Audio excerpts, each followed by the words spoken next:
Brian was a supervisor's dream. He was just the consummate professional. Yeah, even since he was a little fella, he was everybody's big brother. He made sure everybody got on the bus and, nobody was picked on. Excuse me.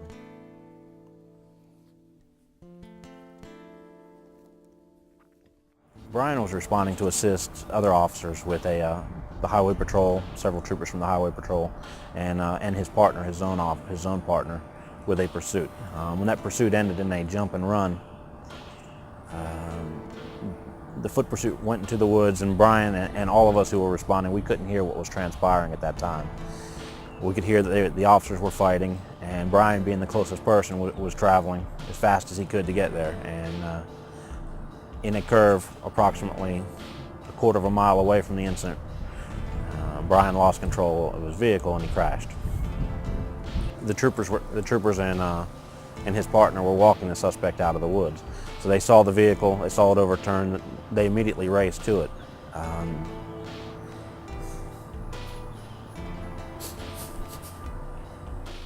I called my communication center and let them know that a deputy had overturned and was needing medical assistance. I heard him asking for heavy rescue. I knew it was a horrible wreck, and I wasn't there. So the troopers took turns trying to break the car open with a tire iron because they didn't have anything else to use. I told them just to hold on, that we were going to get them out. There were several troopers on the outside of the vehicle trying to raise the vehicle up. I was able to wedge myself into the patrol vehicle. He let me know that he couldn't breathe, and I was able to open up his shirt and release his bulletproof vest. He let me know it was better. It helped him breathe, but he passed while I was inside the car with him. Once I climbed outside the vehicle, I let the medical personnel know that Brian had passed away. Deputy Sheriff Christopher Brian Matthews, Cumberland County Sheriff's Office. On September 30th, 2005, Deputy Matthews was responding to assist another officer at the scene of a fight call when his patrol car left the roadway. The vehicle overturned as he attempted to regain control. Deputy Matthews lost his life in the accident. Deputy Matthews, known as Brian to family and friends, loved hunting and fishing. Fellow deputies always thought of Brian as a brother and knew that no matter what happened, their brother would always be there to protect and serve. I kind of backed away from the accident where Brian first had ran off the road several hundred feet away from where he came to rest. I noticed in a curve where he just did run off the road to the right and overcorrected. And once he overcorrected, he ran off the road to the left and hit a ditch and overturned several times.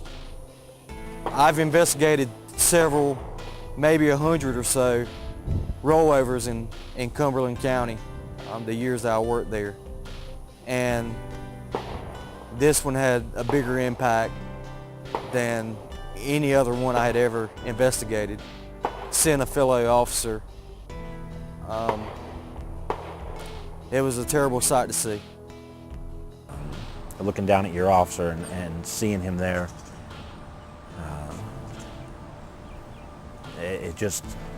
it's a lot different when it's a citizen than it is when you look down and you see those pants that are the same as yours and that uniform shirt that's the same as yours. I think the easiest thing to say is that you have to arrive alive.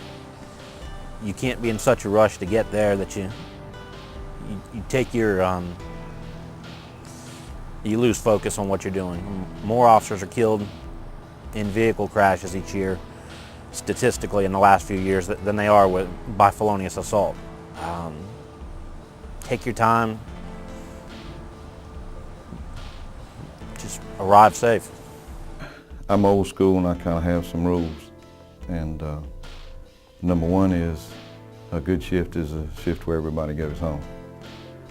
And if you can't get to back up your support or get to somebody that needs your help, then you haven't accomplished your mission. And everybody has the intent when they go to a call to do just that, to be there and accomplish what their goals are, which is to help the people that are in need and back up fellow officers. And it doesn't take an awful lot to distinguish between not getting there and accomplishing that goal. It's a thin line. It's not that broad of a spectrum from the two. You got to get there and you got to go home to your family every night. To me, that's the bottom line, and it always has been. Take care of business and go home. You can always preach to your folks, and preaching is a good word. You can always tell your officers and preach to them that their safety is paramount, and it's hard to do. I've done it 1,000 times myself. I've driven faster than maybe the circumstances warranted, because I knew that if I didn't get there, that the situation could go bad, or it could get a lot worse than it already was. 10 seconds sometimes does make a difference. It makes a difference between life and death. The life and death of the responding officer as well as the one that's on the scene. So just take everything into consideration when they're going down that roadway. Brian was a good officer. He did anything anyone would ask of him. He was such a good officer that his death was incredibly tragic for the agency. But more so than that, he was a great person. He was such a great person. I named my son after him.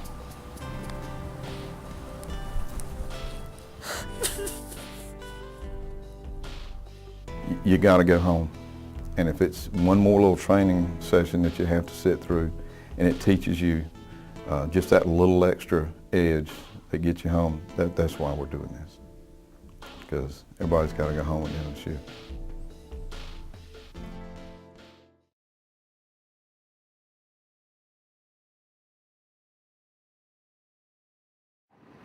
When a driver feels a vehicle's wheels unexpectedly drop to the shoulder, especially at high rates of speed, in most cases the immediate response is to bring the vehicle back onto the roadway quickly, which can often result in oversteering, which may cause a collision. But the steps to an off-road recovery are actually very simple. When you feel the vehicle's tires drop off the pavement, take your foot off the accelerator and allow the vehicle to settle. With easy, smooth steering, bring the vehicle back onto the roadway. Then accelerate or brake as needed. You should not have to brake unless evasive action is necessary to avoid fixed objects such as trees, utility poles, etc.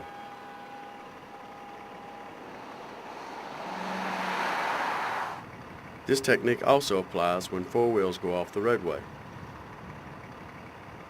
Take your foot off the accelerator, allow the vehicle to settle, ease it back onto the roadway with nice smooth steering.